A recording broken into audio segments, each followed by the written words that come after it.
All right, YouTube. This is 2 Cent back with my 2 cents again in Echoes of Mana, and I've seen quite a bit of people talking with their Discord or Reddit about how bad the AI is in this game, and I have to say, yeah, the AI is pretty bad.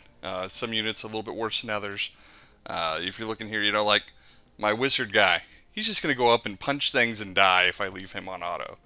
So I just wanted to give you guys some tips for how you can build your team comps and the strategies that I use to utilize the AI to the best advantages that I can. Ooh, that was a harder word. And just see if I can uh, let you guys know some tips that you might be able to build your comps around to just get more success out of what you're doing. And part of this, I think, is you do need to switch depending on what units you're using. Some of the tactics around in the background for the AI adjustments, depending on which stage you're trying to complete, and I'll showcase that a little bit here. I definitely think there's a point when you can just your main character is overpowered enough that the current content you can just roll through and it doesn't really matter what your other two units are doing. And if your account's in that spot, excellent. So is mine. I get it. But I really want to target folks who may be a little bit lower, who are still working on breaking through those thresholds on their gear farming, and this is geared towards them to try and give them some tips to be able to do that. And then also in the future, we'll get some harder content, and those of us with some slightly stronger accounts might have to go back to utilizing some additional tactics in mind with that. So, with those caveats out of the way, here's kind of what I have for my team. You see my three main units that ever since I started the game, my initial rerolls I had gotten Reese, Duran, and Sumo, so they've been on my team nonstop. I don't think I've ran a single mission that didn't have those three units. So what I have done is I think Reese is a great character to control. Being with the control combos and everything like that, and arguably out of the three of these three units, she's probably the one that was the least tankiest to begin with in her kit. The other two have abilities that give super armor, and which buffs their constitution as well. And their just natural stat distributions were a little bit heavier on the tankier side, and as well as with Sumo having a heal. So I said, okay, let me focus using the unit that is going to have the hardest time being on auto and not getting themselves obliterated. So that's what I have done. And look at this point at the gear, because I'm utilizing this individual as my playing character.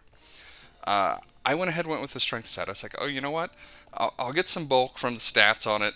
She definitely does have good HP and a good con stat, and heck, even the spirit's over 1,000. But I have a lot of the damage stats on here too, and the set bonus is the strength set. On my other two units here, my main ones, they're actually using the Constitution set, and you can see that they have a pretty good amount of con and spirit and HP themselves. What is interesting is that they can't rival Reese, but she's also unleashed level 100, so their gear is actually way more refined towards those stats, but they still can't overcome having a max leveled unleashed character, which makes sense. But that leaves my two side units as very, tanky, bruisery type of units, and that definitely shows, in the combat about them being able to stay alive longer than some of these other units might. And let's take a look at one of the main quests that I farm for my yellow energy here, and that is Chapter 5, Very Hard. This is the extra quest. So what I have my AI doing is that they're just targeting the closest thing, okay? All they do, run through and target on that, okay? So let's go ahead and start this and we'll take a look. Okay, here we go. So we're on semi-auto here. So they're just going to come and they're just going to immediately start to start. What I'm going to do is in this stage here, I'm just going to start with them and just hang out with them and beat on these units, okay? Just stay with them all together and we'll be able to knock them back with our power and whatnot. do some knockdowns or, CC them in a way so they can't attack back. And I think that, in a stage like this where things are pretty straightforward, this is what you can do. And it's not too difficult. And you're just attacking the closest target. They're following right along. You're all three together. I do think that in most cases, staying with your team is the key to success here, and that's what I'm going to show you with this with the next run here. So obviously that worked out well here. Got a 4-star piece of gear, so I just sell those now. I don't even look at them. Let's go back to the home. Let's go over to the gear farming dungeon with the ones with the blue energy. So let's go over here. And I want to show you just how this kind of works when you don't make any changes at all, okay? So here, solo battle, here we go. Let's go ahead and jump in.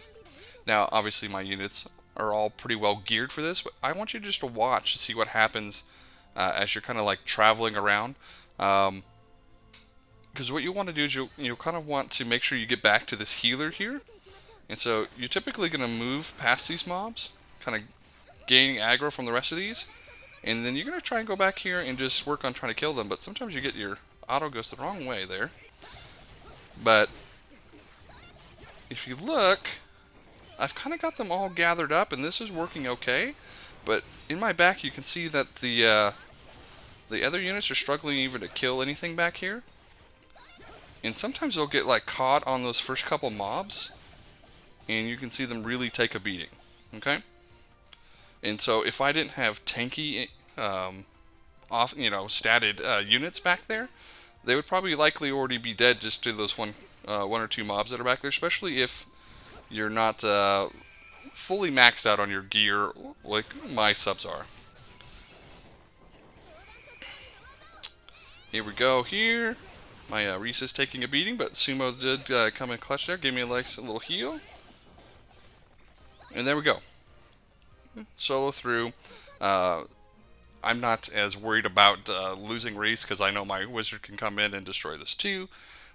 But I think there's actually a better way that if you're struggling to run this, that you can shift your AI just slightly to kind of help you here. Once again, 4 stars piece. Let's get rid of that.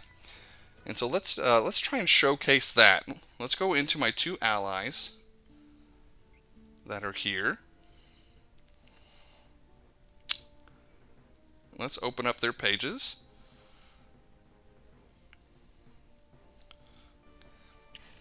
Alright, we know if we look here, we look at the strategy here, and you see how it's on closest enemy. If we switch that over to same enemy as player, and I would think in a lot of cases this really is just the one you'll end up leaving it on. Sometimes the closest enemy might be able to help, some support buffing and stuff like that going out, so your support or your healer isn't running around to kind of catch up. But if you also want to protect them from getting locked down and killed because you're running and gathering mobs, sometimes it's best to go ahead and switch theirs to the same as the player 2 in that regard. So we got those switched over. So now when we go back, and we're going to try this run one more time, we're going to look to see, and it might be hard to tell on my account how much difference there is going to be because of how we kind of clean through them.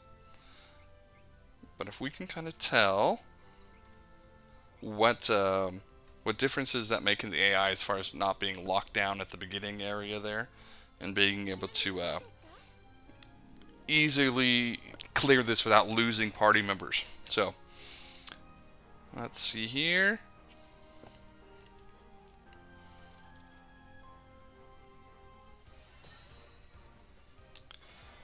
Here we go. So once again, we're just going to kind of move past here. They're going to come over as well. And okay, I got these guys cleaned up, so you can tell that they're not even taking any damage back there, which is the last time that they were a little bit, so that's actually really good. Part of this is, somewhat dependent on who all gains aggro onto me versus them. And so that is sometimes a contributing factor. But If they're targeting the same one as you, especially on these healer ones as well, that means that that's some extra damage that you can get in on them. So you can see once I start going in on here, they're going to focus the same pack of group, which when they use their STs, that's going to hit that one as well, so that's good.